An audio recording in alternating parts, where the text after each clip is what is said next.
이자를 낮추겠다는 목표가 오히려 사채로 좀 내몰았다는 생각이 드는데 석 교수님은 어떤 생각이십니까? 예, 그 석병현 교수님 말씀을 쉽게 좀 더 제식대로 쉽게 정리해 보면 그런 것 같습니다. 이게 20%의 법정 최고금리가 고정돼 있는 상황에서는 20%대에서 사실은 이제 자기의 신용도랑 자기의 뭐 자산이나 아니면 소득 같은 거에 비례해서 사실은 자기가 적용받을 수 있는 대출 금리가 나오는데요. 그렇겠죠. 그러면 이제 20%가 딱 고정돼 있으면 20%가 자기보다 예를 들어 자기가 그 위의 금리에 적용을 받는 사람이다. 그럼 그 사람들의 시장이 없어지는 겁니다.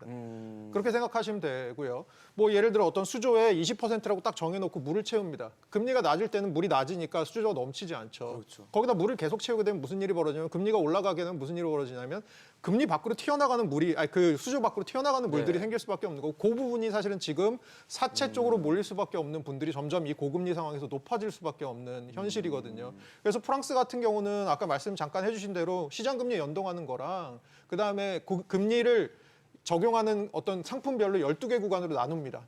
그래서 그 12개 구간이 시장 금리에 따라서 알아서 이렇게 움직이도록 조정을 해놓거든요. 그래서 자기가 대출받는 상품과 시장 금리에 따라서 이 법정 최고금리가 연동되는 그런 시스템을 통해서 조금 지금 말씀해 주신 그런 수조 밖으로 물이 튀어나가는 그런 부분들을 조금 잡아주려고 하는 부분이 있는 거죠. 근데 우리나라 같은 경우는 이게 20%로 적용이 딱 고정돼 있는 거고요. 네. 그 연동제에는 동의를 하시는 건가요? 저도 사실 연동제를 해야 된다고 생각하는데 연동제에 대해서는 사실 이제 정치권에서나 아니면 여러 어떤 반대 의견을 가지신 분들이 저는 있는 것 같아요. 첫 번째로는 연동제라는 게 사실은 어떤 거냐 하면 금리가 올라갈 때 이 고정금리가 그러니까 그 법정 최고금리가 올라가는 것을 만들어 놓으려고 하는 게 연동제거든요. 그러면 사실은 이거 제일 어려운 분들이 대출 받는데 최고금리가 올라가는 것에 대한 어떤 심리적인 혹은 정의의 측면에서의 저항감이 저는 있는 것 같고요. 또 하나는 결국은 그것을 해서 누가 수혜를 볼 것이냐라고 하면 그 20% 근처에서 이 자금을 조달해주고 있는 어떻게 보면 약간 아까 말씀하신 제2금융권보다도 밖에 계신 어떤 금융업체들이 그런 것들을 통해서 수혜 볼 수 있는데 그런 것들을 우리가 어느 정도로 용인해줘야 되느냐 이런 문제들이 좀 남아 있는 것 같습니다.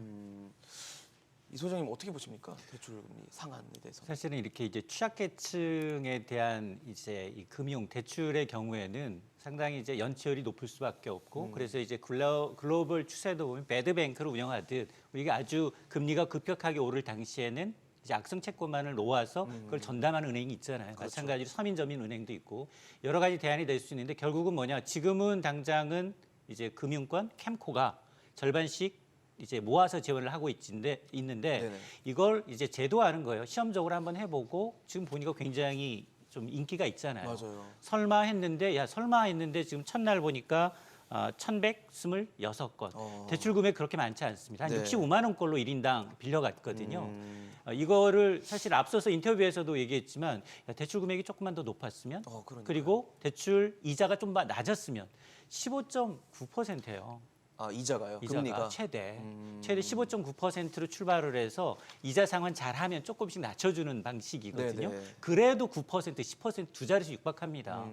취지가 이제 정말로 긴급하게 뭐 연체력이 있거나 아니면 소득이 좀 적거나 없는 분들 대상으로 했다라고 하면 취지는 굉장히 좋잖아요. 그 취지가 좋다면 이걸 좀 더 이번 사례를 바탕으로 해서 이 재원을 어떻게 할 것인지 그리고 물론 이제 이 불법 이제 사채업체들을 근절하기 위해서 법정 최고 상한을 계속 이제 정권에 따라서 인위적으로 올렸다 내렸다를 좀 해요. 근데 지금 우리나라가 맞부딪힌 사례가 하필이면 뭐 유럽도 마찬가지고 미국도 마찬가지입니다만 구조적으로 갑자기 기준금리가 오르게 되면 이게 또 걸려요.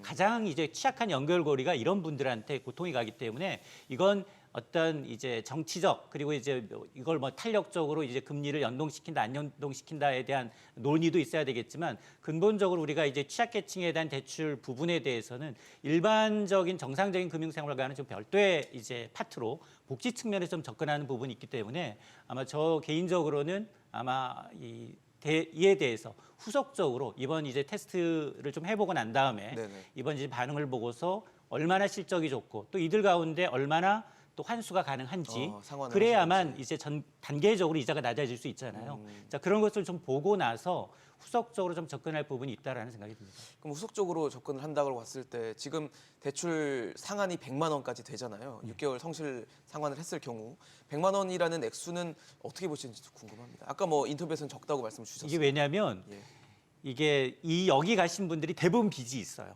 대부분 빚이 있는데 그게 억대 단위예요.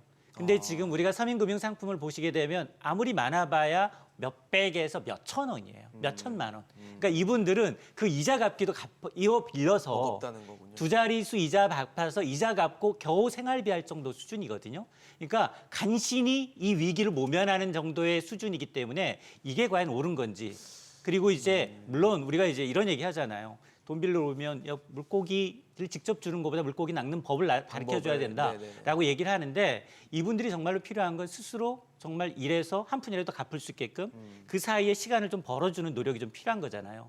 근데 지금 이거 보면 100만 원에 대한 이자 상환 5년에 걸쳐서요. 예, 5년이에요. 5년이에요. 5년에 걸쳐서 하고 이자 15점 몇 % 하게 되면 사실 5년 동안 갚게 되면 원금이랑 이자랑 거의 비슷해져요. 자, 이런 것들이 부담이 되지 않도록 하기 위해서는 총액에 대한 금액 그리고 이제 이게 아무리 이제 이 전체적으로 이제 금액을 많이 높이고 또 그다음에 대출 이자를 낮춘다 하더라도 이걸 또 악용하는 분들이 있기 때문에 이거는 이제 신용도별이나 아니면 이 사람의 상환 능력이나 의지나 아니면 일자리나 이 사람의 어떤 이제 가능성을 좀 보고서 해야지 무조건 한도를 높이고 깎아주고 돈을 내준다 이거는 아니라고 봅니다. 어떠세요, 석 교수님? 100만 원이라고 지금 한도 캡이 어떻게 보면 씌워져 있는 상황이거든요. 예. 뭐 저는 사실 지금 뭐 생각이 약간 다른데요. 네. 금리 같은 경우도 합리적이라고 생각을 하고요. 15.9%. 그렇죠. 네. 예. 왜냐하면 이게 형평성 측면에서 지금 이 대출을 이용하고자 하는 분들은 뭐 연체가 있는 것도 따지지 않고 대출이 이루어지고 있고요. 그다음에 신용도도 하위 20% 이하이고요. 예. 그다음에 연소득도 3,500만 원 이하라는 한도가 정해져 있습니다. 그러니까 사실 소위 말하는 금융기관 입장에서는 이거를 갖다가 담보도 없이 빌려주는 거다 보니까 사실 뭐 돈을 띄어먹혀도 각오를 하고 빌려주는 거죠. 소위 말하면. 그러니까 그런 리스크가 다 반영이 돼서 금리가 적정하게 책정이 돼 있어야 되는데요. 이 15.9%라는 금리는 어디서 나왔냐면 이런 서민을 지원하고자 하는 다른 정책자금 대출 금리가 있는데요. 그런 것의 기준 금리가 15.9%입니다. 그래서 서민금융진흥원에서 100% 보증하는 최저신용자 특례보증 대출 상품의 금리도 15.9%고요. 그다음에 저축은행 등 제2금융권과 대부업, 등록대부업체의 평균 대출 금리는 15% 내외입니다. 그러니까 이런 거와 미쳐봤을 때 지금 더 연체도 있을 수도 있고 그다음에 신용도가 낮은 이런 서민들을 대상으로 하는 대출 금리가 15.9%보다 더 낮게 줄 수는 없는 것이거든요. 형평성에 문제가 있기 때문에. 그다음에 한도 측면에서 봤을 때 처음에 50만 원 대출을 해주고 그다음에 추가 이자를 성실하게 납부할 경우에 50만 원을 해주는 것도 지금 50만 원이라는 것 같은 경우는 기존에 뭐 소위 말하는 불법 사금융에서 널리 사용하고 있는 뭐 휴대폰 깡이라고 하죠. 그래서 대포폰에 만약 소스로 사용하고 있는데 그게 일반적으로 50만 원에서 60만 원이고요. 뭐 정말 절박한 서민들이 필요한 돈이라고 볼 수 있는 거고요. 그 기준이.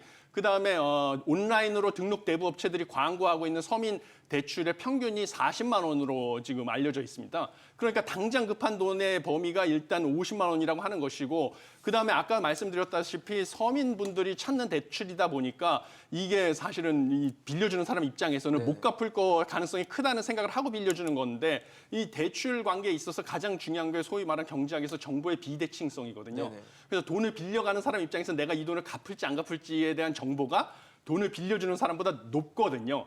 그래서 그 정보를 확인하기 위한 수단으로 100만 원까지 빌려주기 전에 50만 원 먼저 빌려주고 그거를 갚아 나가는 거를 보고 나서 그게 일종의 이 사람의 돈을 갚을지 말지 의지라든지 뭐 이런 성격이라든지 이런 거에 대한 정보를 돈 빌려주는 사람이 파악하는 방식이죠. 그래서 그 다음에 추가로 50만 원 빌려주는 건 합리적인 것으로 보고 그다음에 뭐 금융교육이다 이자 납부에 따라서 금리를 추가적으로 깎아주니까 이런 것은 현 상황에서는 그나마 가장 합리적으로 시스템을 만든 것이다라고 생각을 하고 있습니다.